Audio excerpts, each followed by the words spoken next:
How about some pressure? Shane Beamer, I think that says win or you'll be kicked in the you-know-what if you don't beat Georgia State. Woof. But tell you, if you lose, you'll be in the hospital. And the kids sign it, I love you. You think that, that's the old, I learned it from watching you, Dad. Is that the kind of threats that Coach Beamer was giving the kids when they were growing up? Who better to ask than Shane? Shane, did you ever leave messages for your dad when he was coaching like that back in the day to kind of have that extra motivation? No, I didn't. I was always supportive and try and be that way as a dad as well. So I'm not sure where this dark side has appeared with my children, but it's on the window here next to me in my office. So don't think it's just for Georgia State. I mean, there's threats for all 12 games this year. And this week, we're going out to Arkansas, which is close to Oklahoma, where we used to live. And my kids got a bunch of their friends from Norman that are coming to Arkansas for the game. So this week's threats are more on don't ruin the trip for their friends this weekend coming to Fayetteville. So they've taken that angle this weekend. It's a smile on your face. I can see it. And there was a lot of smiles just rolling into Williams-Brice. I thought that was so impressive. And we talked about it earlier, Justin King and the whole crew, like putting together these videos. And it really feels like there's that part of hype. Walk me through what it was like getting into the stadium and kicking off season 2.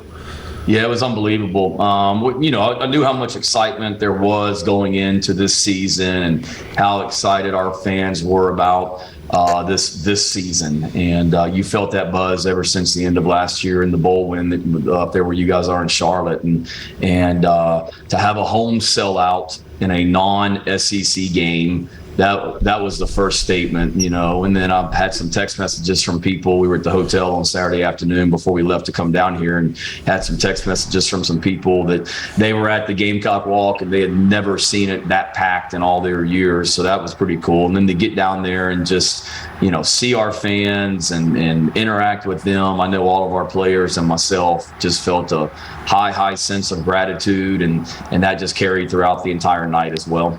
Coach, opening weekend's always interesting because I think you go through camp, you feel like you know who your team is going to be, the personality that they're going to take on, and then you kick it off against a different opponent, and sometimes you are that team and other times you're not. I mean, this was a very worthy opening opponent in Georgia State who is not intimidated whatsoever by playing in SEC venues. What did you learn about your team on Saturday night that you liked? Yeah, you're right, Chris. It is a good team, and they'll compete for the championship and the Sun Belt without a doubt. I mean, I think App State's been picked in that league, and we saw what App State and North Carolina that game on Saturday. So we knew it was a very good team, and you're right. You think you have an idea about your own guys, but you don't know. And I learned that we're a resilient group, and we told our players on Friday night at the hotel, don't write the script for how you think this game's going to go. I mean, there's going to be adversity that we face in this game, and it'll be key how we handle it. And you could certainly say that, we're in a dogfight at halftime, first drive of the second half, we throw an interception, they go in, score a touchdown immediately, and we're behind.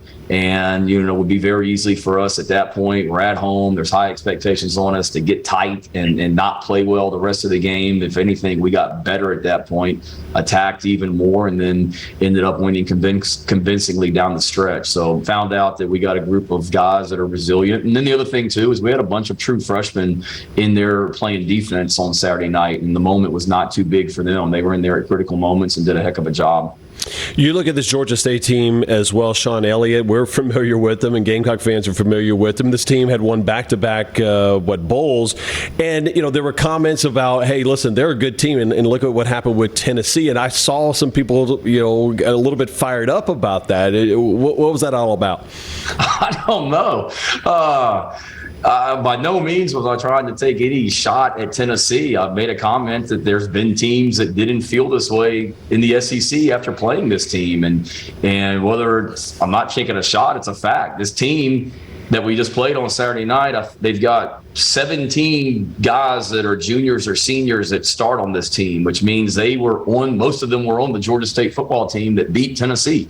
And then last year against Auburn, had to convert a 4th and long under a minute left in the game to win the game against Georgia State. So what I was trying to say was that Georgia State was a very good football team that was a veteran group that, we won convincingly. It wasn't always pretty, no, but we won by 3 touchdowns, and the game was in hand throughout the fourth quarter. And there's some other SEC teams that didn't feel that way when they played these guys. But by no means was I taking a shot at anybody. If anything, I was trying to give more respect to the opponent that we just beat on Saturday night.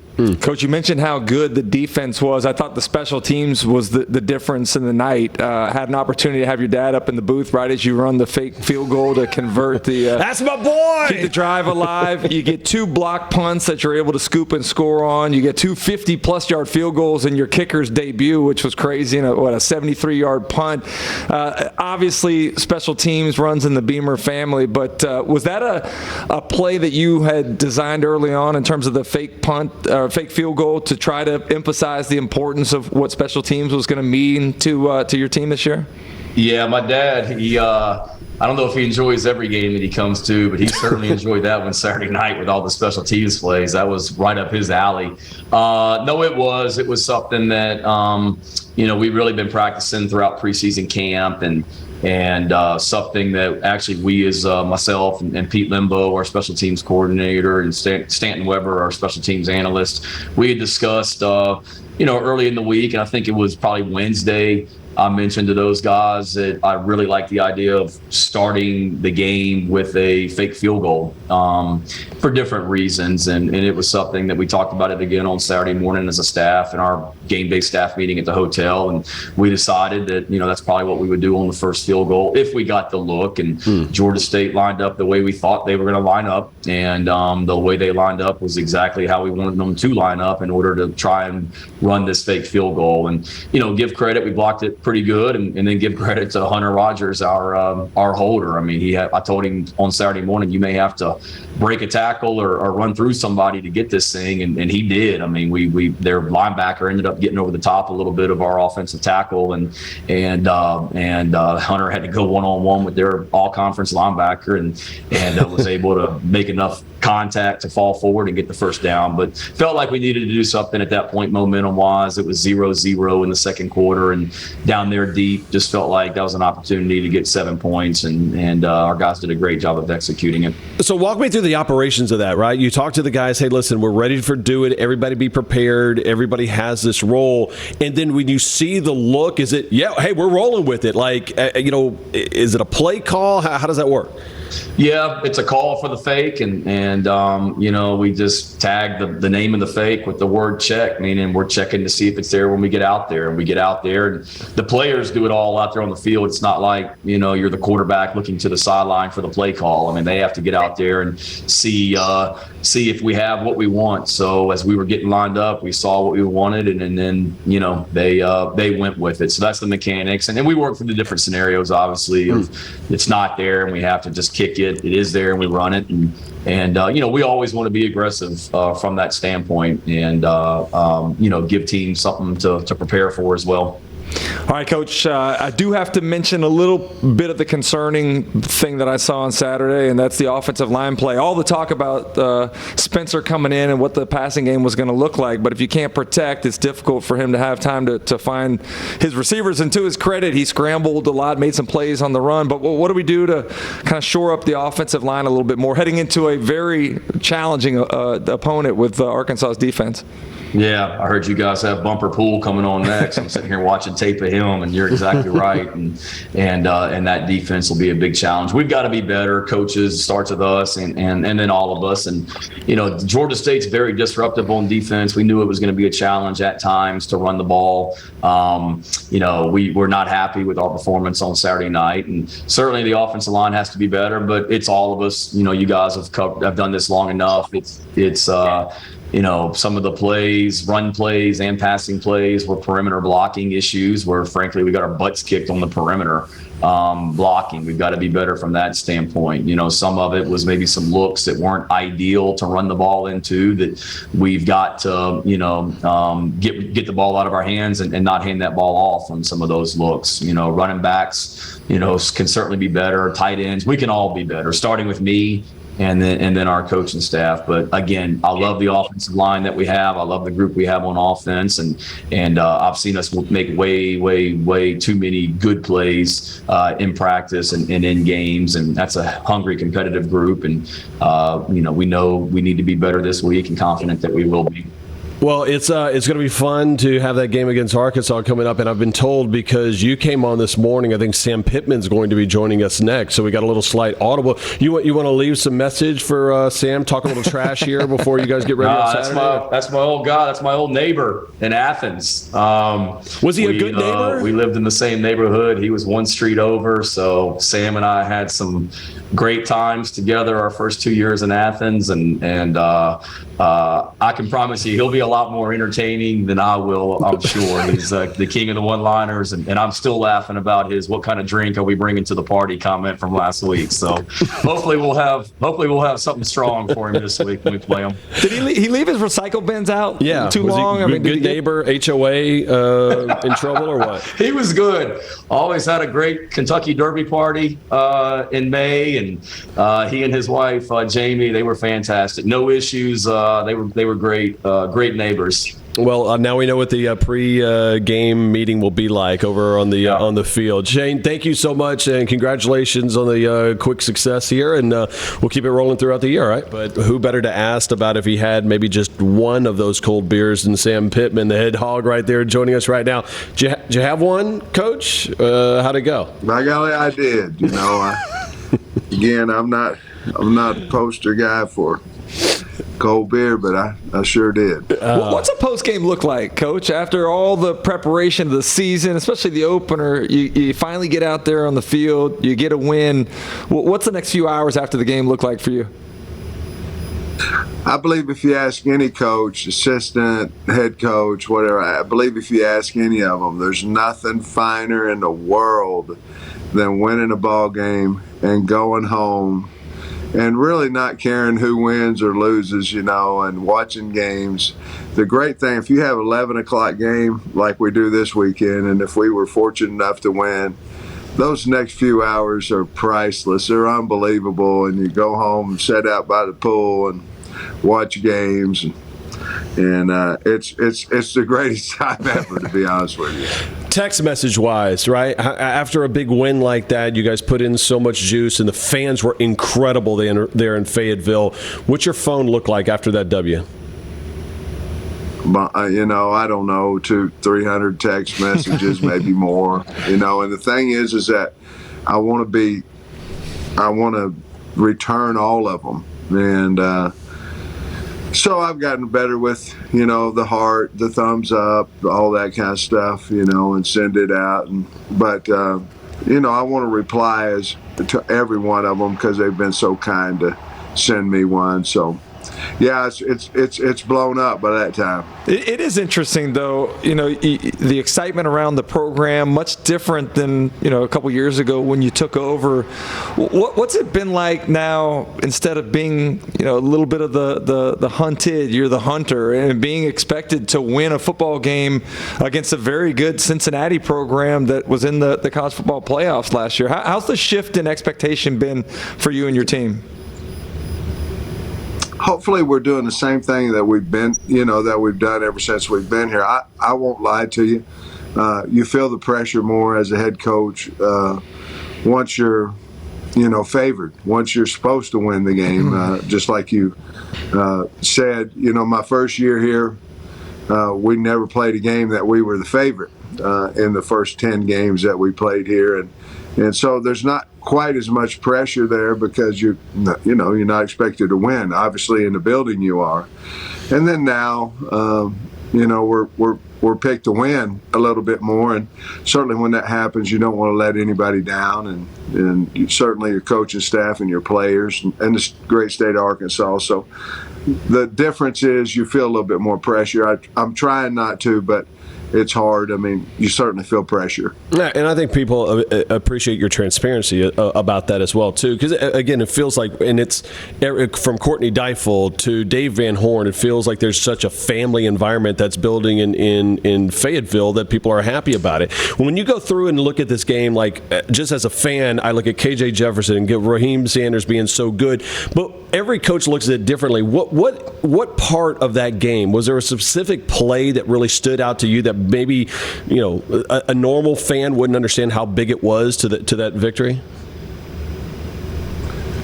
Well, I think everybody goes back to the third down play when we're in 4-minute offense, and KJ, you know, just goes on athletic ability and makes the first down on them. But you know, there were several in there. The 3rd and 1.5 that he went and got the first down on that. Our O-line played well during that stretch. You know, the great thing about winning is your kids believe in you a little bit more, and then they'll listen to you a little bit more. And we've got a lot of work to do. We weren't really crisp like we should have been up front. Had some costly penalties. KJ wasn't as accurate as what he normally is defensively. You know, we've got to shore up the secondary. I like the pressure that we got at times. We've got to continue to work that. And we had a penalty that cost us some yards in special teams. So there's so much that we can get better at, and to beat a top 25 team. And by the way, they are a top 25 team. They're a physical team with an outstanding coaching staff, and they will be, in my opinion, they will be right at there at the top when they go into the Big 12. It was certainly exciting to see that environment that was created there, the fans whooping it up and having a good time. But I think we were all kind of curious about what this team was going to look like. And to your point, I want to make sure we acknowledge that former offensive line coach always wants to end the game in 4-minute offense, so that had to be fulfilling for you. But I think I was curious about who was going to be the guy to step in offensively and take over the production for Treylon Burks. Defensively, you lose Grant Morgan and Hayden Henry from the defense. Who was going to step in and fill those guys' voids? Like, who were some of the guys that you felt like were able to kind of step in and develop the personalities that the offense and defense are going to have this year? Well, I think outside, I think we have 3 legit threats out there in Warren Thompson and Matt Landers and Jaden Hazelwood. I think we've solved that problem a little bit by committee, you know, a little bit. You know, Drew Sanders coming in playing linebacker for us has solved that problem of losing Grant Morgan. Grant Morgan certainly was a great leader as well.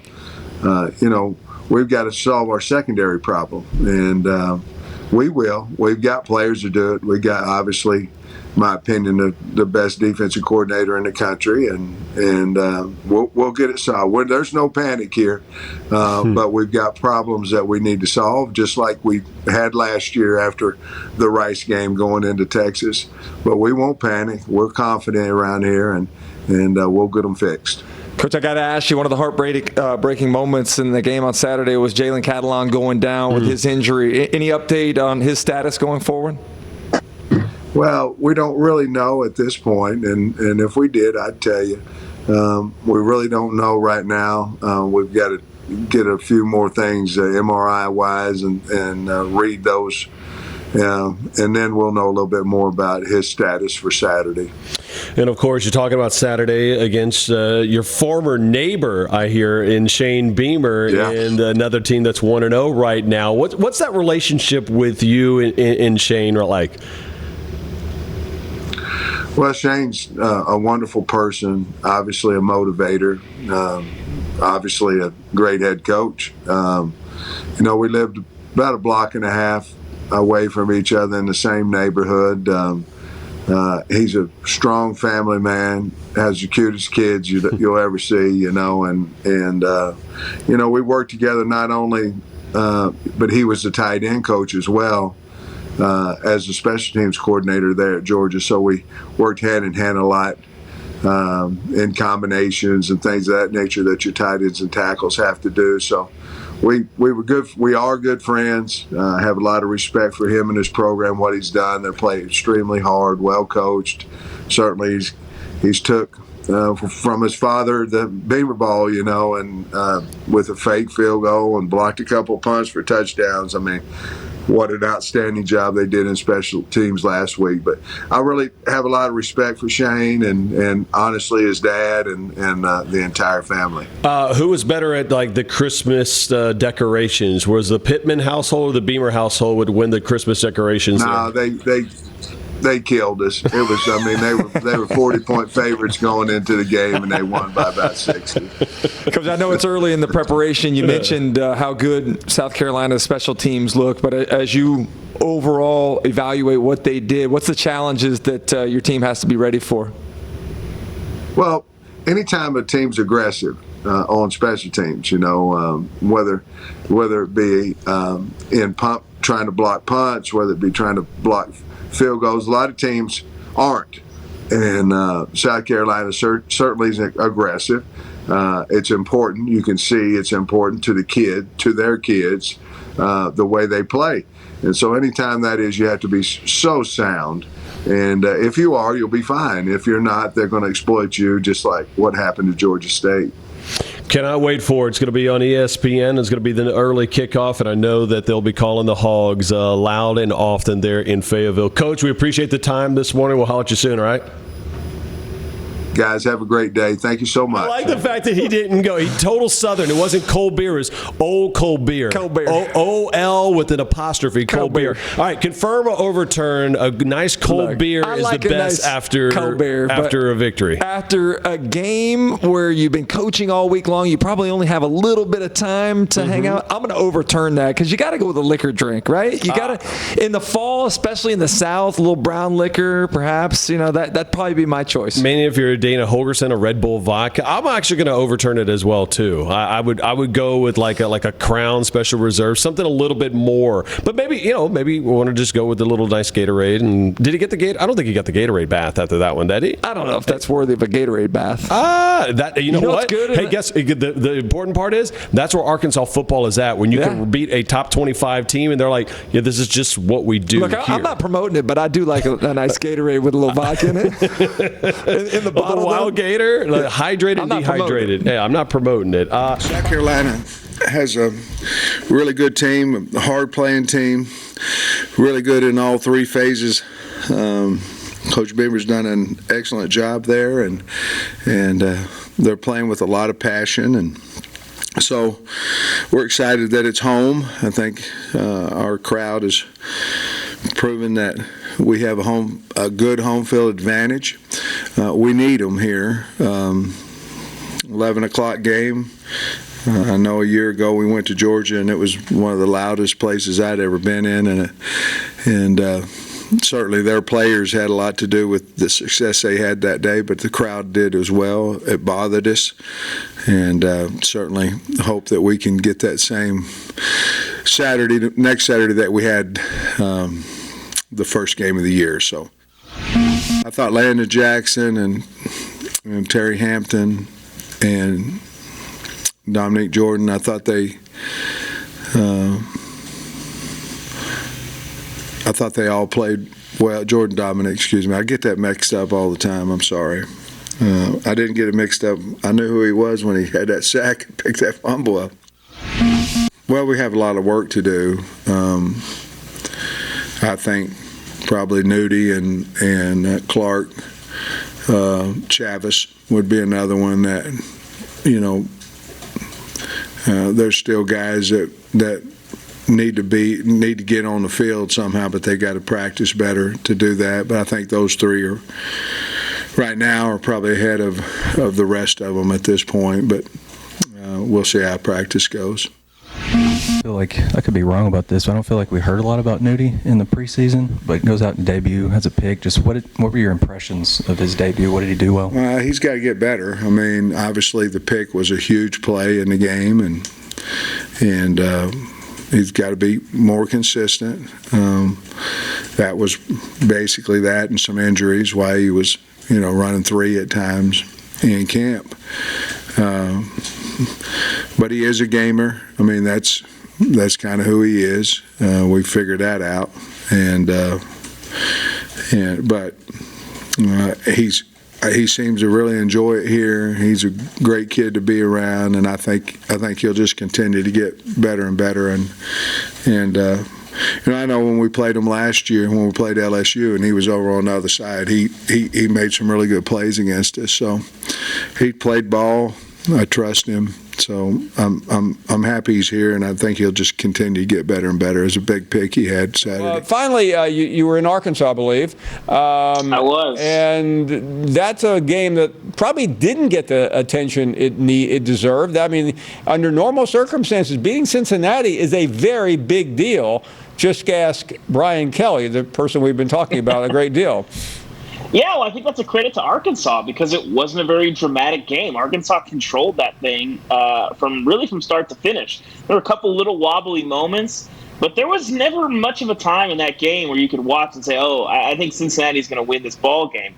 Arkansas did a good job of controlling the line of scrimmage, controlling the pace of that game. Made a couple errors and took advantage of the mistakes that Cincinnati made. A couple missed field goals, a couple bad interception there early on, and I think that's kind of again a credit to Arkansas. And then of course the finale basically did the anti-LSU of closing it out in the most undramatic way possible. They get the ball with a touchdown lead and 5:49 to go, and they run the ball 10 times, don't throw it, and Cincinnati doesn't get to touch it. And I thought Sam Pittman was going to fly off the podium after the game as an old offensive line coach. Gave Arkansas offensive line coach Cody Kennedy a shout out. And so, yeah, not a lot of people were talking about that, I think, in part because it wasn't as compelling of a game as some of the others we saw across the country because Arkansas controlled it and kept the drama out. Oh, let's talk a little ball here. I'm looking forward to this weekend. Which game?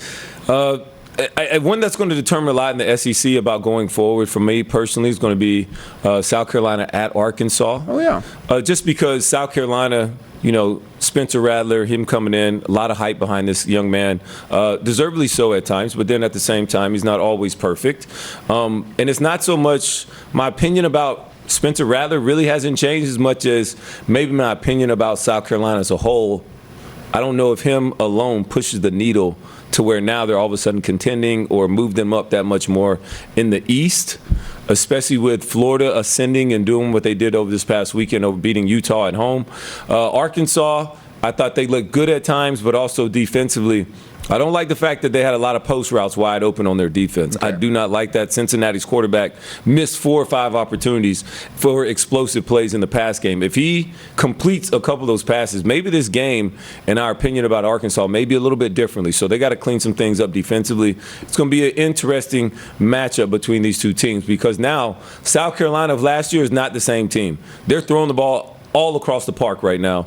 My only concern is, do they have the offensive line to protect Spencer Rattler? Okay. And will they be able to hold up? All right, we had a ranked matchup in Fayetteville to start the season. KJ Jefferson had himself a day, 223 passing yards, 3 touchdowns, another 62 and a touchdown on the ground. Trey Knox looks to be his favorite target this season, 6 catches for 75 yards, 2 scores for him. Here's Coach Pittman on their first win of the season. I like our receivers. I like them a lot. And I think if we just continue to practice and KJ just continues to get comfortable. I mean, he obviously comfortable with Hazelwood because he threw it into, he wasn't really double covered, but it was close in there, and he just thought, hey, you're better than them. You go get it for us. And right before half, I believe, was the one, and he did. Biggest Arkansas fan in the building right here. So we're going to start with Roman Harper. You were impressed by Sanders running the football and KJ's poise as QB1. What stood out about those two guys' performances? Well, the fact that KJ continues to mature. He continues to do whatever it takes to help his team win. He's accurate with the football. He's patient. He's big. So when people are trying to sack him and get to him, he bounces off of him. He continues to do whatever it takes. He runs the football effectively. He's a great constant leader. I just love what this Arkansas team is. They know who they are. They don't question anything. They understand exactly what it takes to win. Raheem Sanders had a great game running the football effectively. And you got to have balance offensively. And anytime, past Arkansas teams, they can't throw the ball. They can only run it. Or they can only win it this way. that is not what I see right now, this Arkansas team. They continue to grow and mature, and they're coming together at the right time for the right reasons, and I like this team. They lost a lot of senior leadership last year. This team, they're going to look a little bit differently, but they're going to win their games the way that they want to win it, and that's the Arkansas way. And they lost some guys in this game, right? Over the course of the game, guys that they count on, right? The Jalen Catalon, Miles Slusher. Shout out. Yeah, you love you some Jalen Catalon. Who doesn't? I wore my red shirt. Yeah, we got to get him back out on the field because that was the thing. Was that more than anything else? Is they're sitting there defensively, and you're in a dog fight in this one, or a hog fight. Maybe it's a hog fight in this one. But the Cincinnati Bearcats, where you're sitting there going, listen, we can't be dropping guys. We can't be losing some of our key components defensively. It's a good defense. It's not a deep defense. And so guys had to step up. They did. The fact that they answered the bell, it speaks to the belief that they have, I think, not only in each other, but what it is that they're doing defensively. As a program, it feels as if this team not only has an identity, but they have aspirations, right? We're not here to just kind of hang around in ball games. Good win in week one, different Cincinnati Bearcat team, but one that they could have easily let get away from them. And the one question mark I have for them is that Arkansas, the only concern would be how many post routes are open versus Cincinnati. If this quarterback hits 3 of these, the score, the game has a totally different feel. I don't like wide receivers running open in the middle of the secondary. Like a safety. I don't really. It concerns me. They got to be. That's it. But other than that, I like it. Well, we know Sam Pittman likes an Old Cole one after a opening season win. I know he's drinking red Gatorade. Red Gatorade, though. That's the Old Cole one. For me, it is that Spencer Rattler. Does he really elevate South Carolina's chances to compete in the East? We all know, I don't question Spencer Rattler, his talent, his ability. That shows on tape. He has the arm strength. But, man, if you're not protecting this young man and he's scrambling, having to make up stuff in the pocket to all of a sudden now make a decision. Look at this throw. Beautiful throw. Unreal. That's a Sunday throw. But he also just showed a highlight before where he threw it, where he should have took the check down and he threw it outside and got it intercepted. So I don't know if it really helps South Carolina elevate their chances, Spencer Rattler. Got to elevate the protection a little bit more. All right, number 3, South Carolina at Arkansas. Oh, boy. The Fighting Gamecocks of Alyssa Lane. 2 of my squads. I know, and so this team is going to mean a lot. Just going forward in the SEC, Arkansas is a team who knows who they are. South Carolina is a team that's trying to build momentum going forward. They got to get some things straightened out offensively with the offensive line to protect this young man. But Arkansas is not a team that just blitzkriegs all the time. So this is going to be an interesting matchup to see if Rattler is enough to pull this big win off. Yeah, see how good Arkansas is going to end up being in the West, right? Conference game. It'll be interesting to see on that one.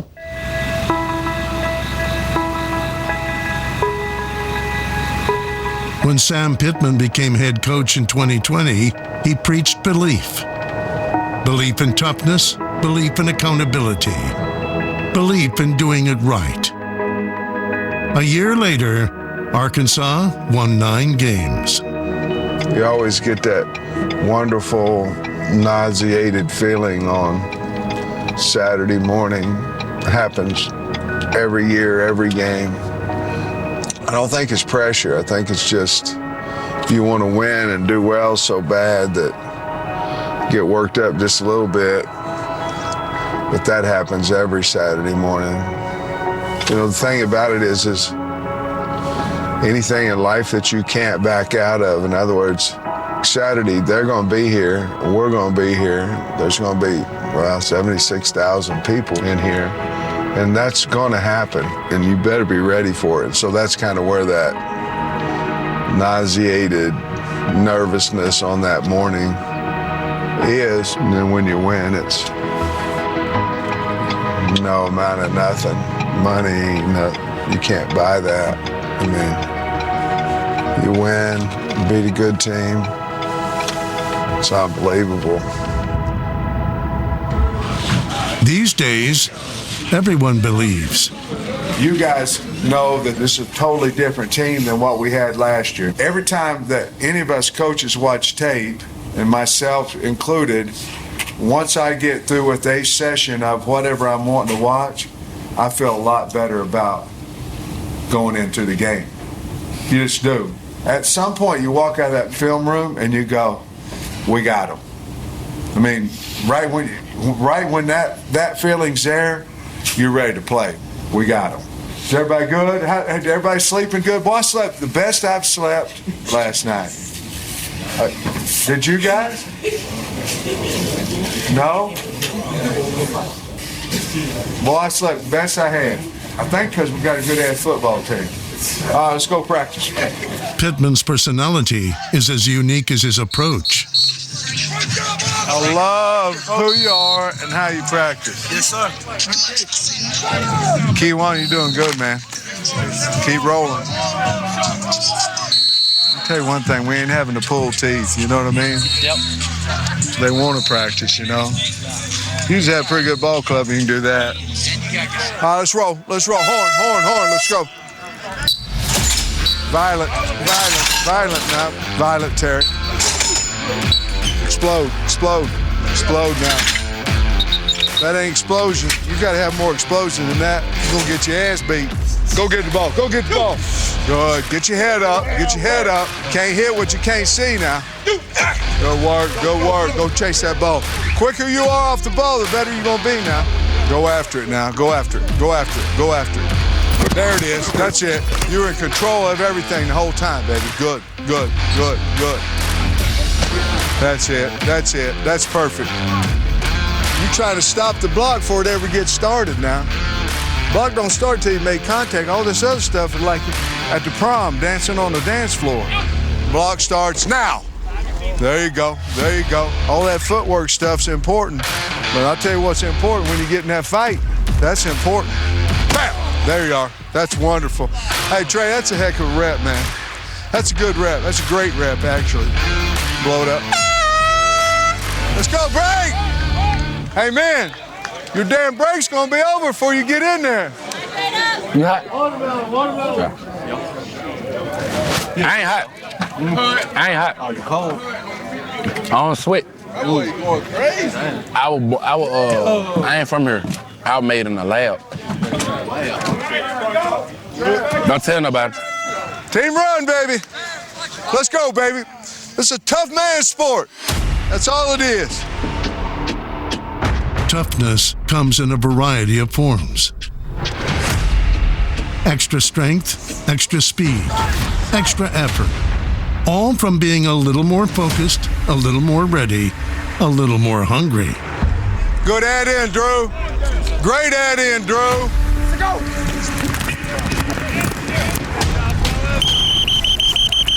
There you go, Drew. And then Drew. Yeah, he's a bad man. Off the edge. Whew. And you can't block him. At least we can't. I hope others can't. Now. That a way to defeat a block. Hey, come on, man.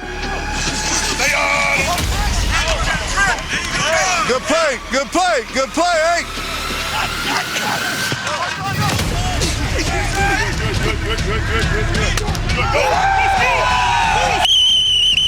That's embarrassing, man. They wanted to play more than you. They played harder than you.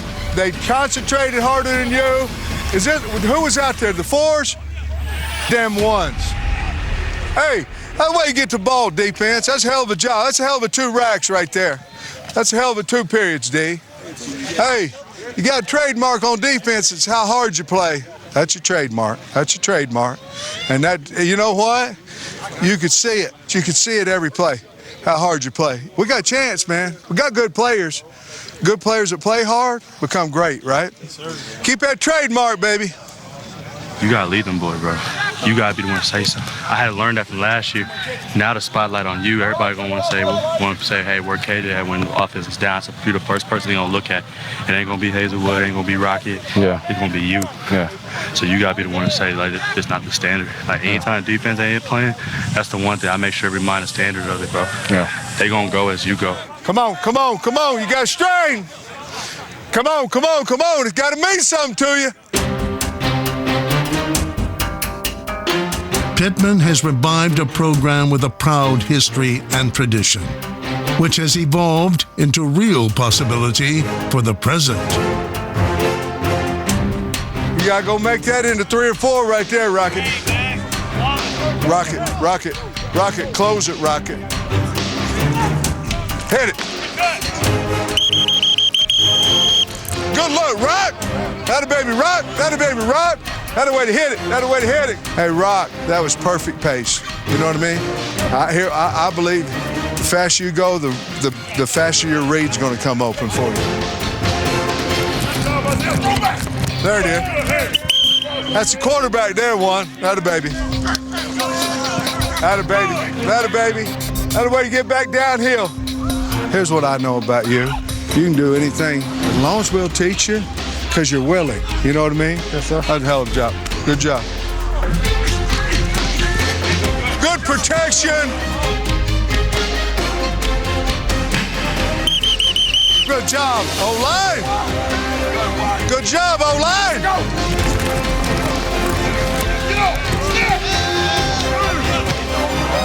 Good ball, one. Good job, good job, good job. You know what? Nobody comes up and says, hey, everything's going to be good all the time, right? Everything's going to be tough times are going to come with you, right? No matter whether you're here 20 years from now, 40 years from now, whatever it is, tough times going to hit you. So what's got to happen? You got to be tough. How often? All the time. All the time. That's hard to do. But I will say this, the ones that are tough all the time are the ones that are going to have success. I believe that with all my heart. That's just how it is. I'm telling you what, we got a good football team of good people, and we got a tough football team. Let's be tough all the time. When the going gets hard out here, let's just be tough. Guess what? You think if you're tired, you think the opponent is going to be tired too? Then who's going to win? The one who wants it more. The one who's mind to let them go. Down, a couple of neighbors are going to be facing off over in Fayetteville, and the reason why we this is my favorite segment. I could not wait to talk about this. Well, let's talk about the more important part is how Sam Pittman and Shane Beamer. We break news on this show Monday. That's what we do. Monday. And here's what the guys had to say going into that matchup. You know, we lived about a block and a half away from each other in the same neighborhood. Always had a great Kentucky Derby party in May, and he and his wife, Jamie, they were fantastic. Who was better at like the Christmas decorations? Was the Pittman household or the Beamer household would win the Christmas decorations there? They killed us. It was, I mean, they were 40-point favorites going into the game, and they won by about 60. You know, my takeaway was from that actually is how eerily similar my outfit from Monday was to today. I feel bad about that. You know what I realized when we did our shopping for the year? I bought all my stuff in spring, so I think that was a spring pullover as well, too. Well, we got the Lulu folks hooking us up here soon, so can't wait for that package to arrive. The important part of it. All right, so where do you want to go here on opening drive? The actual game or the neighbors clashing between Sam Pittman and Shane Beamer? This is not SEC now. This is SEC this morning, so clearly we're going to loosely be related to football. Dan, thanks for the time. Let's talk about this Arkansas game. You got two really good quarterbacks, different styles, Spencer Rattler and, of course, KJ. And give us your read on that battle, first of all. Good afternoon. Good afternoon, Bud. Good to see you again. I'm certainly getting my fair share of connecting flights from the Connecticut, New York area down to the Southeast. First of all, I love this game because I love both programs. I'm huge fans of both coaches, both Shane Beamer and then Pittman. I'll start with Spencer. Spencer, when it comes to just throwing the football, he could throw the football with any kid in America. Just watch the ball come out of his hand and be like, that's what all the, I guess, the hype is about when he was coming out of school and in Oklahoma. But he could just flat out throw. He had a throw last week when he was running to his right. I put it on Twitter, and he's throwing the ball up over a defender, and it's flat out perfect. You're like, there's just not a lot of people, you know, that are playing college football that could do that. They did not protect him last week, and if they don't figure out ways to protect him better, not only tomorrow but also moving forward, I don't care how good you are, and I don't care how good you throw it, it's not going to matter. So they got to do a better job, South Carolina, offensively with that. KJ Jefferson is a really cool story just because you've watched him come in, he's remade his body, he's quicker as a player. He's the perfect college quarterback when it comes to the desire for the athletic guy in this Kendall Briles offense. And it's really interesting when you watch him because as just a pure talent, he's probably not going to wow anybody.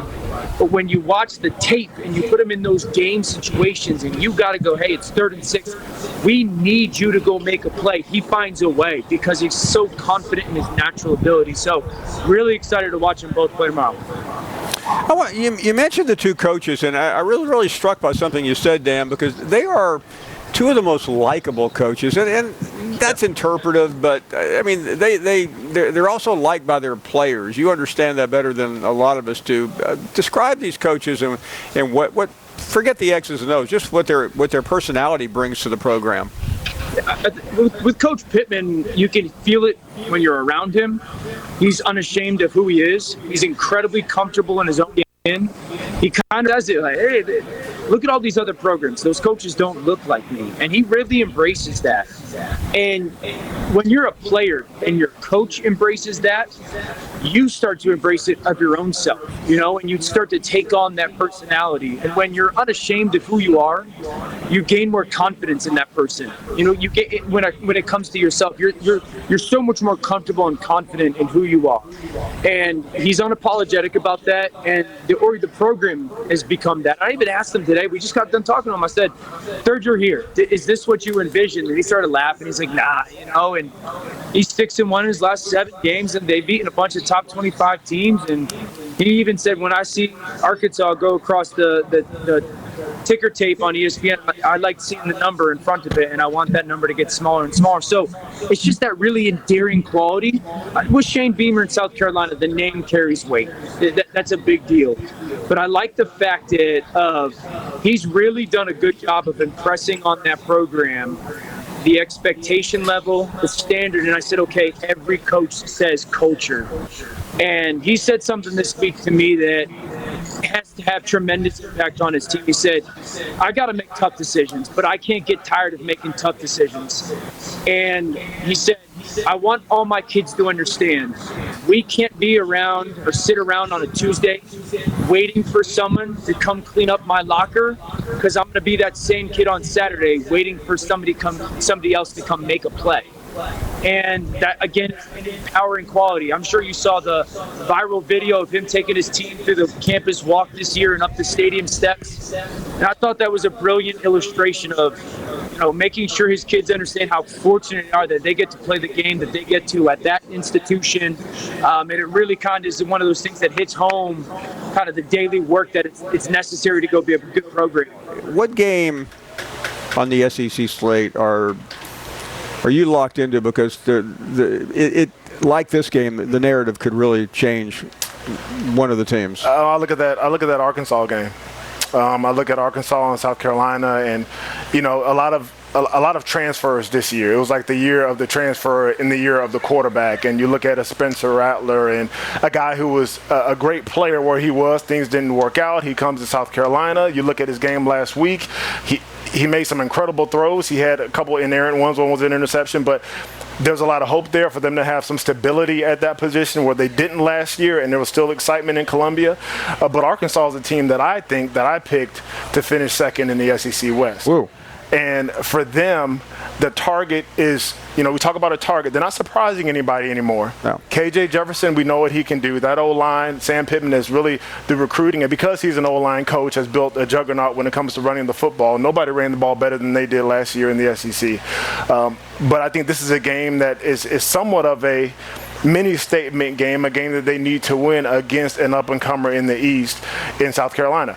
And look, special teams. I feel like Beamer always has something special about his special teams. Maybe it's in his name. I think it's in his bloodline. It's in his DNA. Exactly. Before you were born. Exactly. So that has to happen. But I think that game right there is what I'm really interested in. Yeah, and we were out there last Saturday morning, and there was a lot of enthusiasm, but there's almost this feeling that, well, that was expected, and they beat a team that, I don't know, I vaguely remember seeing them a couple of months ago, and I realize it's not the same team, but it's still a really good program. It's a great program. Arkansas didn't get much credit for beating. With the coach who was there, in the playoffs, in Fickell, and I tell you, there's something about a team that comes into your house out of your conference, but it's not intimidated by you. Right. And so I didn't expect for Cincinnati to be intimidated. They were in the playoffs last year. They're a solid football team with a lot of good football players, and Arkansas weathered the storm and won that game. I think that did a lot for their confidence. Yeah, Arkansas has had 2 really tough games to start the season. They have, and they were able to battle their way through last week versus Cincinnati. Obviously lost a couple of key contributors defensively, especially in their back end. with Miles Slusher and Jalen Catalon, still able to get that victory. The question for me with Arkansas, this was coming into the season, is while we were all talking about who could upset the top teams in the respective divisions, Alabama in the West, Georgia in the East, there were all kinds of candidates that could beat Georgia perhaps in the SEC East, at least in the preseason perspective, from many. There was very few to anyone that could be pointed towards as far as like who could upset Alabama. And I think Arkansas is a team that could be a candidate for that. Now, whether or not that actually happens is an entirely different conversation, but who is the second best team in the SEC West? I think that there are a few candidates that might not be as likely as we thought they might have been coming into the season, namely in LSU. But I do think that Arkansas could perhaps put a statement out there. And of course, South Carolina, they're going to have to play better than they did versus Georgia State in week 1. How much do we love conference play this early in the season? We're going to get it in a couple of SEC stadiums, including this one in Fayetteville, number 16, Arkansas, hosting South Carolina. It's been 5 years since these two have met. Chris Budden. Arkansas rolling into week 2, coming off a huge win last week in their opener against Cincinnati. And this offense, like it did last year, runs through KJ Jefferson. But a little different body style. He's lost between 10 to 15 pounds, but all the confidence coming off that 9-win season a year ago. In fact, his teammates told me he is the most confident guy that we have on our team. You can even see it during practices, the way that the team respects him. Because Sam Pittman said, you know how you know when the guys like him? When no one comes near touching him during practices. One other interesting note that Pittman told us in our meetings was he likes his wide receiver room even better than last year, and that's saying something considering they had Treylon Burks. He'll always find a way to play the underdog. They like to play with a chip on their shoulder. I asked what the message was. How do you sell being the underdogs? He goes, I got something. I'm not going to tell you, but we got something. All right, thank you very much. This is going to be fun. And you saw South Carolina up close. You had that call last week of Spencer Rattler's debut. If you're looking at concerns for each of these teams, where would yours be with South Carolina? Ironically, the concern after week 1 was the concern that all South Carolina fans had the entire offseason, and that was the offensive line. I mean, we've talked an awful lot about what Spencer Rattler was going to bring to the offense. Well, he was virtually maybe cut in half of what he could possibly do because of the pressure that he was under all night long. Never could set his feet and throw. He had to make plays on the run. And this is a guy that has a ton of offensive weapons. I don't remember a South Carolina offense that has as many offensive weapons as these guys have. But not only could they not throw the football, they couldn't run the ball either, which is something they did fairly well last year at times. And they're going up against an Arkansas team that allowed 0.26 yards per carry against Cincinnati last week. That has me really concerned with the way the offensive line played against Georgia State. Okay. Take us to the other side. Saw Arkansas take care of Cincinnati. Entertaining second half. Where would your concern be if you're Arkansas at this point? Well, my concern is really lies in the secondary of Arkansas. You know, you look at Catalon, you look at Miles Slusher. Both of these guys are questionable for the game coming up. And this is huge because when they went out in the second half, there was a noticeable difference. It wasn't any ball hawks out there. It wasn't even any communication across the board.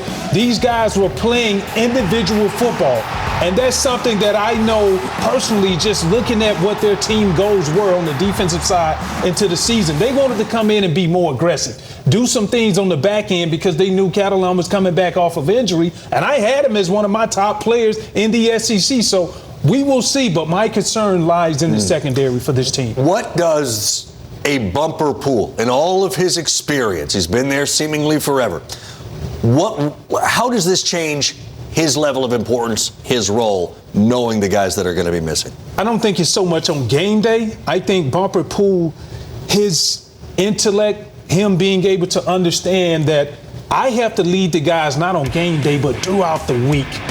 Making sure that, guys, we need to understand attention to detail. If we get a check on a certain call in coverage, I need to hear my safety say that and relay it because we're going to have some moving pieces. Even if Slusher and Catalon come back, who's to say they will be 100%? So you got to rely on some of the backups to come in. And look, Nick Saban says it all the time.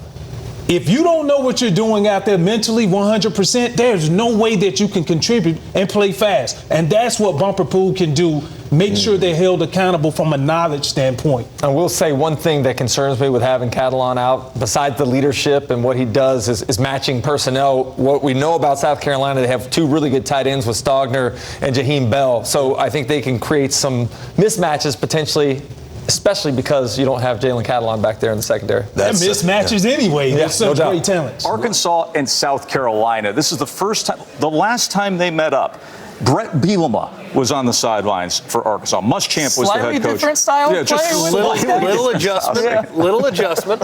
We were talking about this game yesterday. First thing you said is you watched both those teams last week. I know they're sitting there with wins, but a lot to tighten up. Miscues. Yeah. So many miscues, and just the execution wasn't there on both sides of it. Especially you look at the secondary, the defense for Arkansas gave up so many over the top.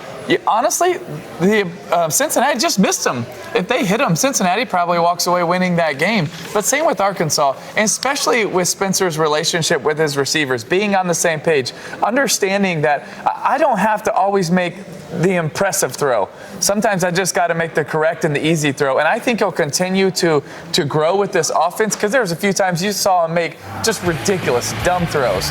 But every now and then, just take the easy hitch. Give your team a first down and learn from that. I think whichever team is able to learn from last week, not have the miscues, is going to have such an advantage in this game. I actually think when you look at South Carolina last week, playing against kind of an unusual structure in Georgia State, that's a more difficult defense to prepare for than I think most people would assume. They'd see Georgia State, they'd say, no way. Well, Georgia State has beaten Tennessee. Georgia State gave Auburn all they wanted last year. So that was not a real easy matchup last week for South Carolina. I think the injury to Jalen Catalan is significant. If he's out for this game, if he's out for an extended period of time, this Arkansas secondary becomes a little bit of a liability. I don't want to say they can't play or match up. I think they can, but it's really going to put an onus on the pass rush to kind of corral Spencer Rattler, because his best plays happen when he's on the move in an improvisational type of play. Yeah, Catalan's a big injury. I don't think people nationally understand, Timmy. He's an exceptional defensive back. But it's not just about having one of the best DBs on there. It's having one of the best leaders. This is a guy that everybody else looks up to. He's someone that's able to change the momentum with big hits, with forced fumbles, with big-time plays. That's also something they're going to be missing, because if South Carolina gets a little bit of momentum, who's going to be that game changer that can flip that? Game-changing special teams always with Beamer Ball. But let me tell you, it's not just the head coach. They hired Pete Lembo as their special teams coordinator. He is the best special teams coordinator in the country, former head coach. He dials it up every time. They may need one of those plays. If anybody was going to bring it to special teams, you were, Joe Tess. Hey, he's an Italian-American special teams coach from Staten Island. He's my guy, okay, Timmy? Ball State. Like I've had plenty of times with Lembo with you, but I'll say this: there's something to it. Now, last week they won, I think, in large part due to their special teams. They've blocked 5 kicks at the start of last season. That's tied for the most in college football with the University of Texas, who might also need a special teams play to keep it close against Bama. Now it's time to embrace the if, brought to you by Regions. Hey, South Carolina and Arkansas meeting for the first time since 2017. As you see it there, KJ Jefferson accounted for 4 touchdowns in the Razorbacks season-opening win over Cincinnati. We were there for. Spencer Rattler had a touchdown and 2 interceptions in his Gamecock debut. Jordan, South Carolina wins if. Spencer Rattler hits the big plays downfield. Last week, Cincinnati had a ton of opportunities. Look here, and it wasn't schematic breakdowns. It was just small mental mistakes by guys. You're a DB, you got no help over the top, your inside leverage, you got your eyes on the quarterback. He just runs right by you. So it's not big problems that Barry Odom has to fix. It's just first game jitters and mental mistakes. But Cincinnati didn't capitalize on it. Right here, you're bringing pressure, cover 0. What are you supposed to do? Stay inside leverage. You got nobody in the middle. You ain't got no help. No help in the middle. Both these guys jump a little bit outside, and again, a missed opportunity. Arkansas got some pressure there, so South Carolina's going to have to block it up when Arkansas does bring pressure. But again, no safety help, Benjamin. You can't be outside leverage when you got nobody inside. You know what we call that? Bad football. Less than 20 minutes on ESPN, South Carolina and Arkansas. Spencer Rattler getting ready to go. Paul, when you think about this and what's at stake for both sides, what comes to mind? Well, I think South Carolina has to win today because they have Georgia next week, and suddenly they could be 0-2 in the SEC, which would be going nowhere. Arkansas has tough games ahead as well. The Mississippi State, the Aggies in Alabama. So it's hate to say both teams have to win, but they do. They really do. They do. South Carolina and Arkansas follows us on College Game Day. Razorback Stadium. Hey, the Horns went in there, and they got drilled year ago. Really a signature moment for Sam Pittman and the Razorbacks. And Sam's getting ready to lead his team out there today and has been gracious enough to wear a microphone for us. Sam, thanks for being with us. How's the team responded after that physical win last week at home against Cincinnati? Well, we were a little beat up. We played a really good football team. But, it's not about the ones that ain't out there. It's the ones that are. And they're ready. They're prepared. We feel terrible for a couple of injuries we had for those kids. But right now, it's you got to get ready, and we feel real comfortable about who's going in for them today. Well, if you're real comfortable, this phrase is going to keep on giving from watching warm-ups. Who's bringing the liquor to this party for your Razorback team today? Well, I hope somebody over the age of 21, that would be preferable. But I think, what makes us go is KJ Jefferson. That's what makes us go, and our offensive line. And we're going to play better. I believe we're going to play better today. We need to play better than we did last week. And great learning experience to be the top 25 team and then be able to learn so many things from the game. And Cincinnati exposed some things that we've got to get better at, and certainly hope that we've done that this week. I believe we have, guys. Hey, Coach, it's Kirk. Just wanted to ask you about the line of scrimmage in a game like this. I know it's big in any SEC game, but this matchup today against a guy you know real well in Shane Beamer, what do you think of the matchup on both sides up front? Well, I think the one who wins the battle on both sides will win the game, and I know that's simplicity, but I really believe that. Both of us are good at linebacker, good in the secondary, those things. Both have good quarterbacks. I think whoever wins the line of scrimmage is going to win the game because one of the two offensive lines is going to take this game over. Obviously, I hope it's a Hall. Coach, this is Pat McAfee, my first day here. I'd be remiss if I didn't ask you a question. I know you didn't want to promote it, but how was that old cold beer last week? And how was, the environment in Arkansas as you've really embodied that entire state? The team has come alive under your leadership. What do you want to see from them, Coach? How do we take the next step and keep this thing going? Well, I think we're headed in the right direction, and I think it's because we're tough, we play hard, we're loyal to each other. That's a big thing. So that's what we've done walking into the program. The kids have bought into it. They're the ones that play. Obviously, we don't. But to answer your first question, heck yeah, I have my old cold beer. It's American tradition. And Coach, this is Desmond Howard. I just wanted to ask you a quick question about your wideout. You went to a transfer portal and got Jaden Hazelwood. What has he brought to the offense so far? I like him. I tell you, I like our wideouts. I like him. I like Matt Landers. Obviously coming back was Warren Thompson. We've got Keytron Jackson. I like that group. I really do. I don't think we got the ball to them enough last week. We have more talent there than what we used last week. We won the game, obviously, but I feel better about our wideouts than what we used them last week. We'll try to amp that up a little bit today. Sam, it's going to be a great atmosphere there. Best of luck against South Carolina. Game coming up in just a few minutes. Guys, thanks for asking me. This is a lot of fun, guys. Who picked the Hogs? Anybody pick the Hogs? We haven't picked yet. We haven't yet. We're going to pretty soon. We all got it. People get them pretty soon. Here's one thing. We thank Sam Pittman again. Keep an eye on the lineups there. Arkansas may be missing a couple of key pieces. How cool is that, though, buddy? We've done that the I love 3 that. weeks. Isn't that cool? I love it. As fans on the show, that is awesome. Yeah, that's great.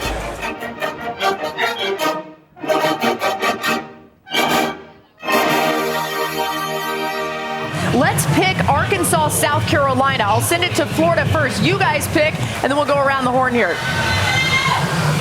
Well, Laura, we always know when you play in the SEC, simply staying healthy as the season goes along is a challenge week after week for these big battles. Week 2, Arkansas is not at 100% health. What do you got? No, I'm going to take Arkansas still. I think the run game's going to be a little too much. I thought last week there was enough good things to see from Arkansas on the ground to make me think they can kind of shorten the game, establish the line of scrimmage, and create. I'd like to see for KJ Jefferson be a little bit more consistent, Ben, but really it's going to come down to whether or not Spencer Rattler can hit enough big plays downfield to keep them in the game. I lean Arkansas because I'm not sure that Spencer Rattler is going to be able to deliver consistently enough to keep it close. Yeah, and I'm going to stick with that as well. I mean, Arkansas, to me, is a team, I think, who has a high ceiling in the SEC West. But I also think the question was, who's going to replace the production of Traylon Burks? We saw Trey Knox step up last week. We saw Jordan Hazelwood. And so, for me, Arkansas is going to continue that. KJ Jefferson is going to have a big day. Everyone loves what Beamer Ball is doing. I just don't think they have quite enough players yet. And today will be a big moment for them. They just have to stay in the moment. This is going to be a wild place. I think Arkansas wins this game. Okay, so far Arkansas. Roman, go ahead. All right, so I'm here in Texas, guys. I've learned a lot of things about this place. Number one, you can wear anything you want in Texas as long as it's burnt orange and you got boots on. I also learned that Texas is nowhere near as big as Bama, and I got another friend to tell you why we're going to win this game today. So who was winning this game today? T.O. says who? Alabama, baby. Roll Tide. That's what he's got it locked in. A surprise guest. Guess who rolls up? Everybody's here in Texas today. They sure are, and everybody in Nashville is moments away from seeing one of the best to ever do it from about a generation ago, who won back-to-back, got to back-to-back bowl games. Jordan Rogers, big honor on the field today. Jordan. What's going on, Tess? Yeah, down here on the field right now. Fans going, no players out here yet, but I tell you what, if this rain keeps up, the storyline has been Sam Hartman, back from injury, one of the best quarterbacks in the country. Mike Wright, though, using his legs a little bit more. It could get interesting out here if this rain keeps up. Hey, Jordan, who are you picking in Arkansas, South Carolina? I heard you guys talking about that one. I'm really torn on this one. I love South Carolina. I love Spencer Rattler. Antoine Wells, I think it's going to have a big game on the outside. Arkansas showed some try to get T.O. bad coverage, for lack of a better term, but I'm going with the Arkansas run game. I still think it's going to be dominant. It's going to be a close one, though. Arkansas by a little. And Timmy Tebow, your pick. I'm going to Arkansas as well. We don't have time to give the reason why, but I'm going to Arkansas and add on to everything. Let's talk to Sam Pittman. Arkansas beats South Carolina at home. Spencer Rattler turns the ball over. KJ Jefferson has a magnificent game. I'm going with Arkansas. Okay, I love Beamer Ball. I love South Carolina, but give me the old cold beer for the entire state of Arkansas. John Daly and Coach are going to be having a time tonight. I was at the game that sent Spencer Rattler to South Carolina. I like Spencer Rattler. Don't know if he's going to pull it off. I'm going Arkansas. Nice pick. You're really doing a great job. I'm telling you. I mean, too much KJ Jefferson. Too much. And he lived life. He also talked, when he joined us, he talked about Sam Pittman. They talked about the line of scrimmage. They're better on both sides than South Carolina, and that's why I'm going with Arkansas.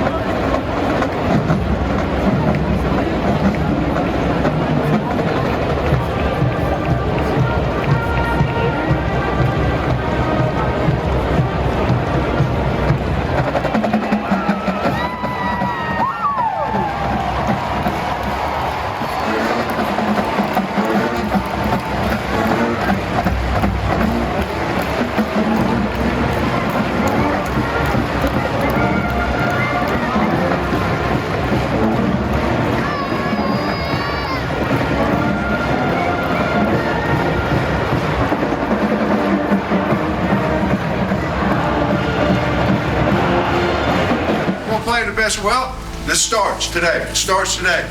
Now, elite players, they show up. Elite players, we got a whole damn room full of them. Elite players, they show up in the SEC.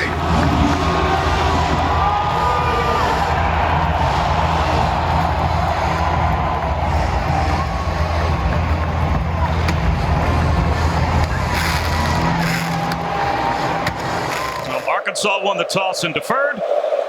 So we will see that South Carolina offense to begin. And it will be a touchback to start. A five-man rush. It's picked up. Rattler bottled up, and he goes down at the line of scrimmage.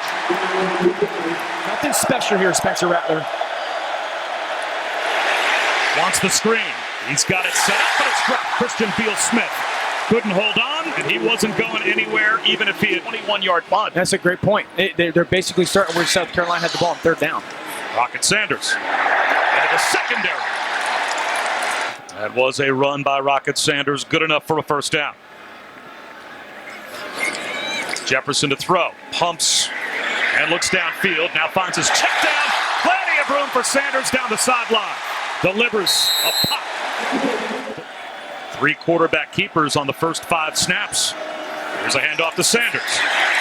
Good enough, it looks like, for another Arkansas first down. Rocket Sanders again. Tough to get on the ground. All the way down inside the 15-yard line. He broke at least 3 tackles. It's Trey Knox that trotted over from the left side to the right side. Instead, on a slant left, Jefferson is able to connect. Jaden Hazelwood.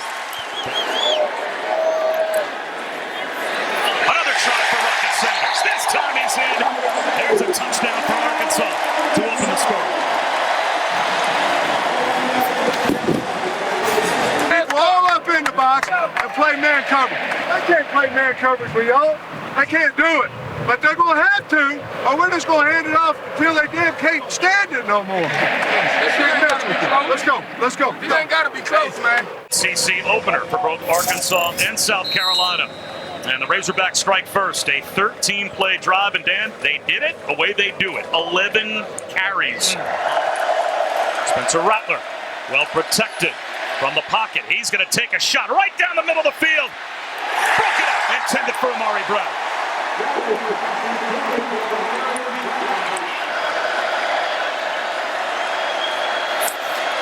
4-man rush. Again, the pass protection solid. There's a crosser on the way, and nothing there. Drew Sanders wallops Juice Wells as soon as he catches the ball, a gain of 2. They get the snap off. Rattler wants the throwback. Stogner makes the catch. At the 10-yard line, tripped up. Great recovery. Inline tight end set to the right. Juju McDowell in the backfield to the left of Rattler. Blitz coming. McDowell leaks out, bobbles the ball, and it's ripped away. Drew Sanders was there again. And now it's 4th down. Well, we'll see if Boogie Huntley gets back on the field. Sanders again. Boy, look at that pile move. That's just the offensive line for these Hogs changing the line of scrimmage. To continue to make sure they're putting them in the right spot and you're reading your keys.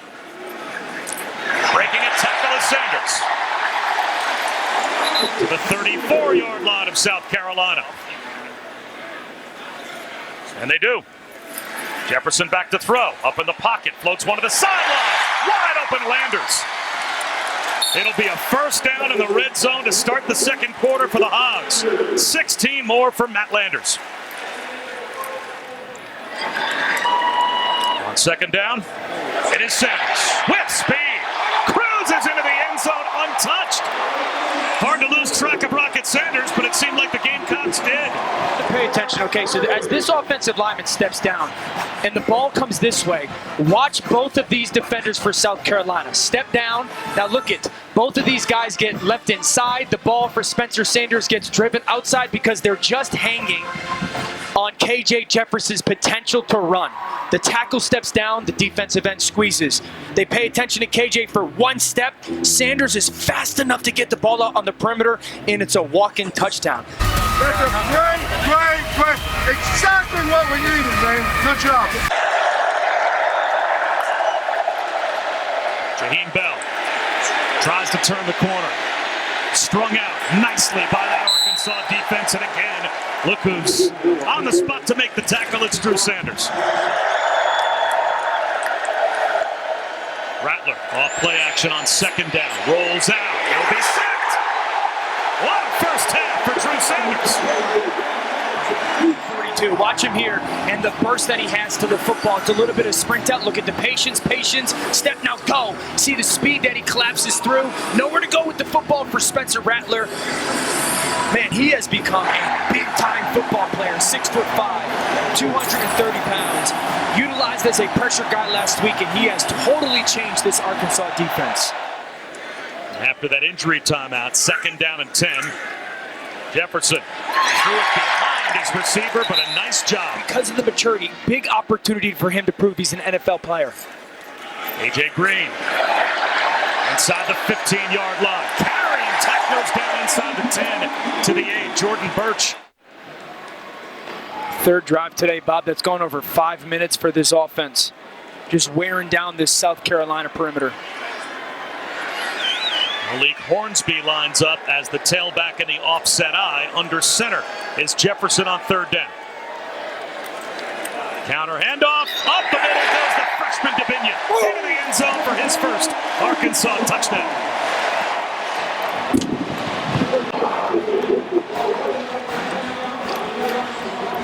Three Arkansas drives for touchdowns. Watch the big fellas collapse the line of scrimmage right there, and then the flow of the defense. That's an awesome job by Limmer and Wagner. This Arkansas run game comes at you from every angle, denting the defense. 21-3. Good job, guys. Hey, keep making plays, baby. Keep making plays. Go home.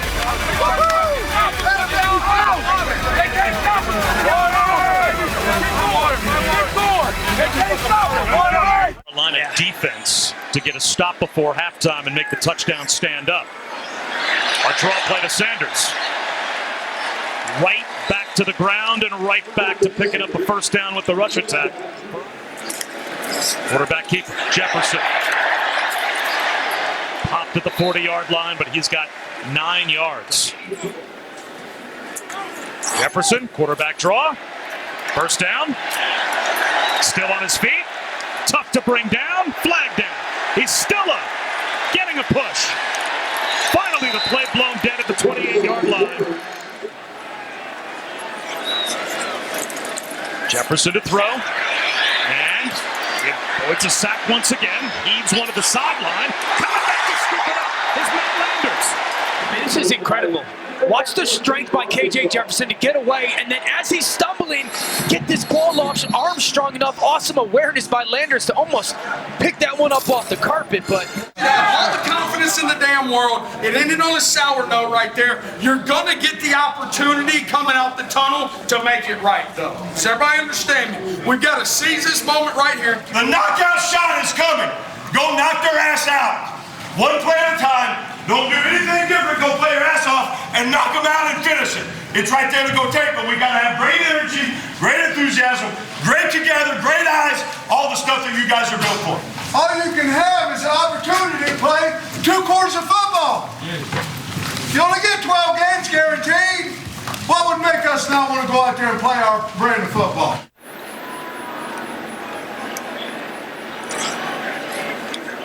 Sanders finds a cutback lane. 9 more yards on the ground on first down. Zach Pickens made the stop. They're going to give him 10. Rattler steps up in the pocket. The ball stripped out from behind, and Rattler gets it back. Hit. He lost it. Covered up. South Carolina will hold on as Drew Sanders got the strip sack. Ultimately, the recovery. Look at this play by Sanders. Oh my goodness. I mean, he is trying to, he's behind the quarterback. He's doing everything he can to bend his body. I actually think he hits that ball with his right hand as he's falling down. You can just lean on that. There's something every week. Here's Sanders on first down. He's got to land. He's down the sideline. Turning on the Jets. Rocket Sanders. Shaking off tacklers. Rumbling inside the 30. Watch this. Step in, now bounce out as the safety comes down. Great blocking on the perimeter by Thompson. Beautiful vision by Sanders. 4-man rush. The heat is on. Bumper pull. And the backfield. And he gets the sack.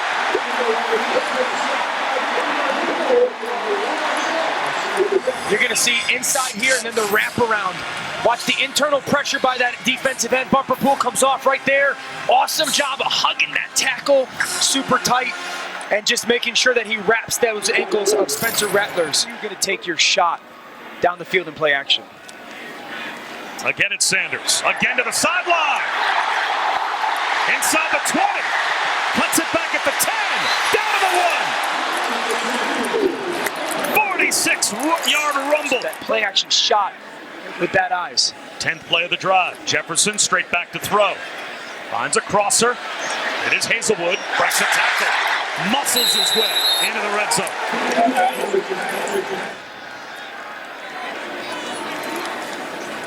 Quarterback draw. Jefferson down to the 10-yard line. Picks up 4. Our quarterback keeper for Jefferson to the 5. Looking for the pylon. Out of bounds. Just shy of the goal line. It has been a physical game. Exactly the kind of football that you would expect at an SEC opener.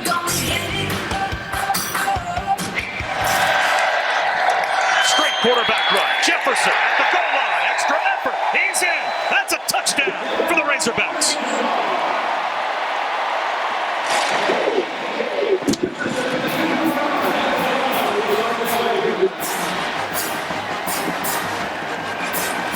Had a hell of a drive. We need a hell of a drive. Great job. Great job. Great job up front. And South Carolina respond. Wide receiver screen. And they get the drive started with a gain of about 3.5 and a big collision. Only a 3-man rush. Rattler off to Lloyd.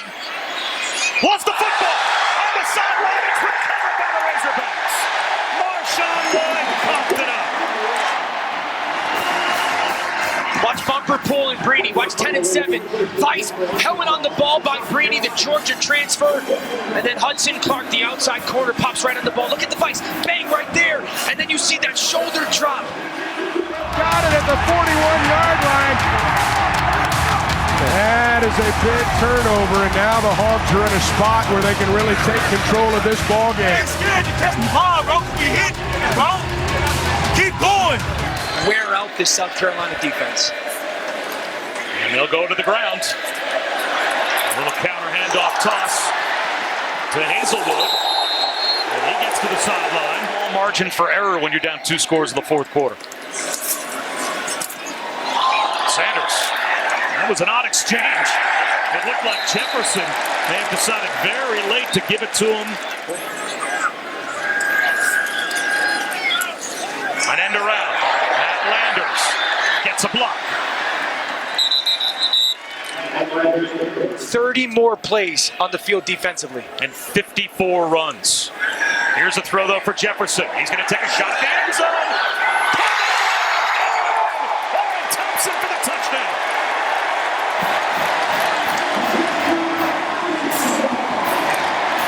Warren Thompson was wide open. Watch, you're going to take this receiver and cross him this way, and it's going to be a switch release. As Jefferson drifts, there's that switch release. Now freeze it. You're going to have this guy cross face. That safety goes, and that's going to leave the vacancy in the middle of the field. Bob, we were talking about it. You've run the ball, you've run the ball, you've run the ball. And now how disciplined can you be if you're South Carolina defensively as your wheel is getting broken? Another blitz off the edge. Rattler stays on his feet. He'll just chuck this one to the far sideline. And will they say Juice Wells was in the area? It's a 4-man rush. Rattler scanning the field. Floats one into the end zone. Intercepted! McLaughlin did it last week. He does it again this week. Huge takeaway in the end zone for Arkansas. That's a big-time player right there. He made a big play last week. Made another big play this weekend. And get that touchdown, but not trusting the protection leads to the interception. And now the ground game goes back to work with A.J. Green. And he won't go down. Look at the push. 8 yards. There's the onside kick attempt. Easily picked up. Bumper pull is going to take off and run inside the 15 with a stiff arm. Oh, you know the senior is smelling the end zone. He ends up out of bounds at the 10. Look at the ball. It just bounced right to him.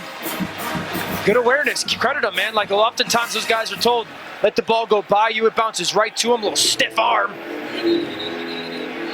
Arkansas only moments after South Carolina made it an 11-point game. Jefferson to the pylon. Reaches the ball out. Is he short? Just. Looks like he got to the 1-yard line. Malik Hornsby lines up as the deep back. Instead, they'll hand it off inside, and A.J. Green has the touchdown.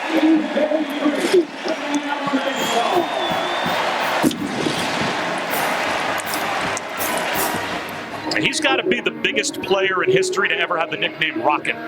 When I first saw it, I was like, he's going to be 5'9", 170 pounds, and those quarterbacks for A&M and Bama, they're going to hit him. Rattler, bobbled ball almost picked off and almost caught by Wells on the carom as Hudson Clark jumped the route.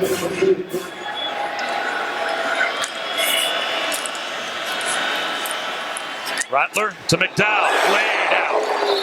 Flag down in the offensive backfield as well. Big hit by Chris Paul on Juju McDowell, but we've got a penalty marker thrown. They'll line up for another onside kick. Bumper Pool getting greedy again? No, he's not going to take off this time. He's just going to turn turtle. He won 9 games last year. They'd only won 8 games in the 3 years prior to his arrival. And this wobbly one from Rattler comes out sideways, and Bumper Pool gave it a dive. It's going to be a safety. Foul occurred in the end zone, results in a safety.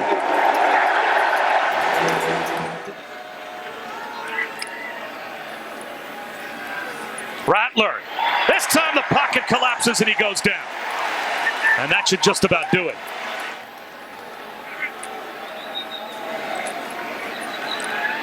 Rattler. He's going to go down again, and that'll do it. The ball pops out. It's picked up, and heading to the end zone is Chris Paul.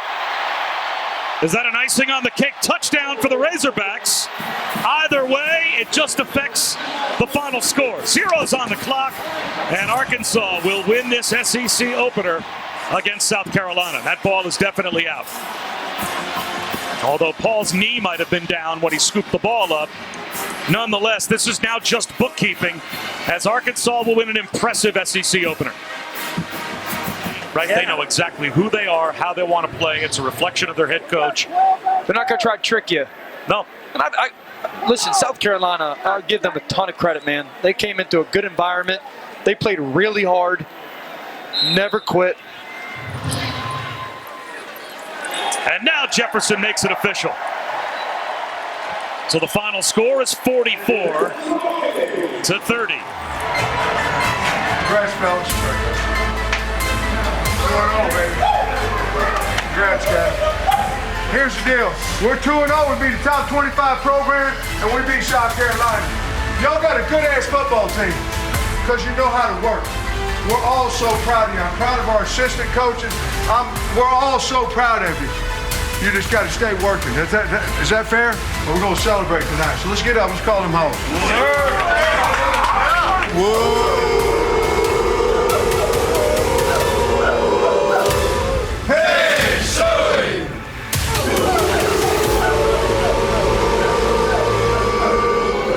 Hey, Sully! Little bit louder.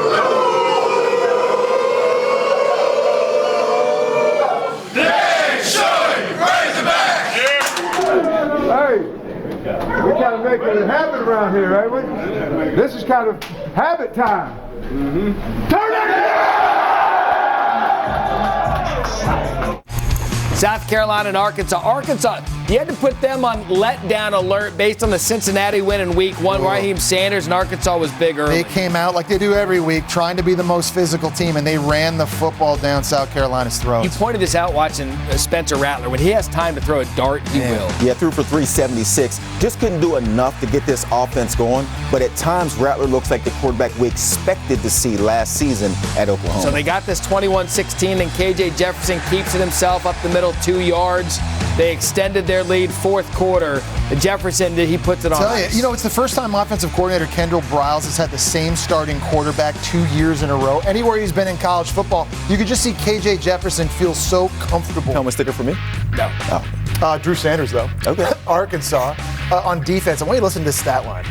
Against South Carolina, 11 tackles, 2 sacks, 3 tackles for loss, 1 pass breakup, 1 QB hurry, and 2 forced fumbles.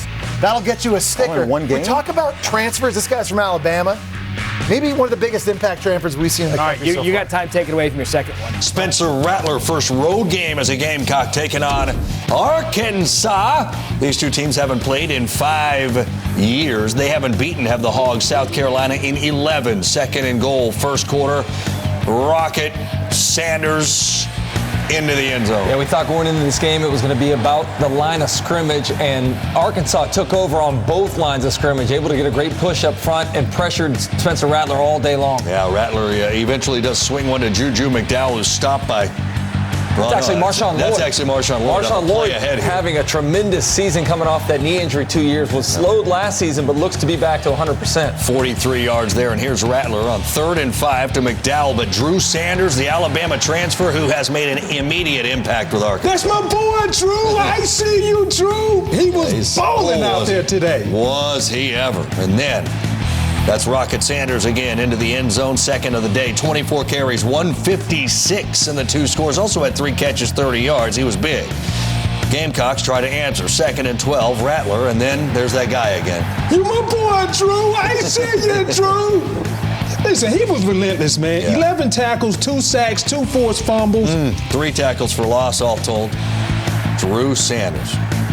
No Grant Morgan. You know Drew Sanders is replacing him. Keep in mind this Arkansas team, very shorthanded in the secondary. Jalen Catalon season-ending surgery. No Miles Slusher as well. But the offense gave them all they needed and released some pressure on that defense. Yeah, it looked like they were going to run away with it here at this point. But South Carolina put together an 11-play drive of their own, going 75 yards, culminating with a touchdown to at least make it competitive heading into the half. Extra point, no good after the Lloyd touchdown. 21-9 to the 3rd we go. And, well, South Carolina trying to get back in this thing. They're only 12 down. Rattler steps up, and who's that guy again? My boy, Drew. I see you, Drew. Watch this. How did he strip it? He ate like with his back. Yeah, it looked like a diving backhanded flip. Look at it with the maybe his helmet. I think he might have hit the ball with his head. Hey, it's great awareness. I mean, whatever it is, right. he certainly was on it today. That's exactly right. Rattler fires. Good. You like this guy. I do. Juice Wells, the transfer from James Madison. I wasn't sure whether or not he was going to be able to make the step up and compete in the SEC, but he has so far. 8 for 185 and a touch today.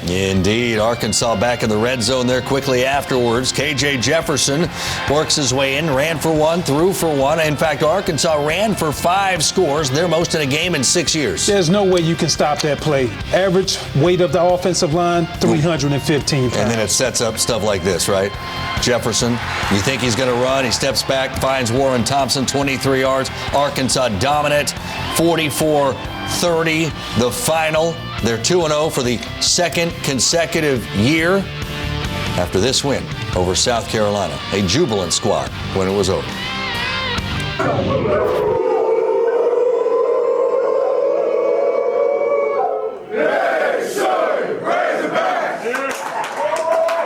Got to make it a habit around here, ain't we? This is kind of habit time.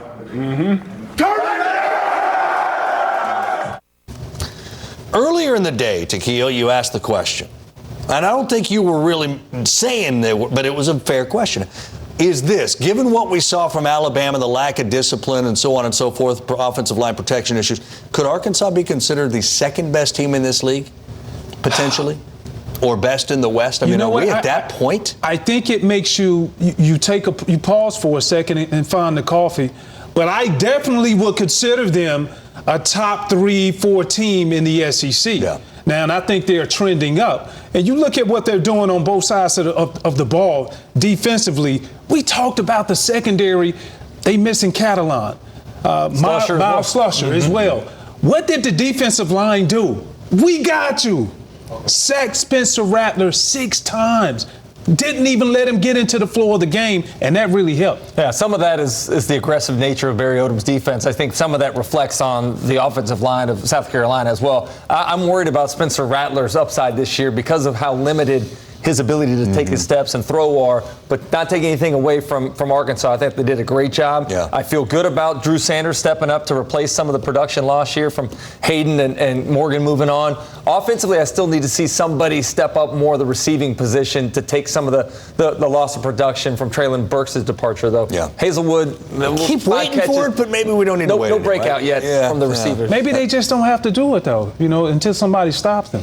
So last week, Trey Knox had the biggest game among the receivers. Who knows who it'll be? The way they can run the ball with a variety of backs and KJ Jefferson, you don't necessarily. It'd be one-dimensional then. Yeah. I got you. I hear you. Take two. Oh, take two. Guess who played like the best linebacker in the SEC tonight? You, my boy, Drew Sanders, that is. He was all over the field, relentless, loved everything that he did. 11 tackles, 2 sacks, 2 forced fumbles, 3 tackles for loss. He even had a sack fumble with the back of his jersey. Look at it. Why'd you say that? Is he playing like? Why don't you just name him the best linebacker in the SEC if you're so willing to hype him up? Because there's a guy named Will next to him. Yes. You might not want to make that move with. Yeah, and Bumper is that. Bumper had a great game tonight too. Yeah. But Drew is my boy tonight. Okay. Yeah. That's why we're going to take that tonight.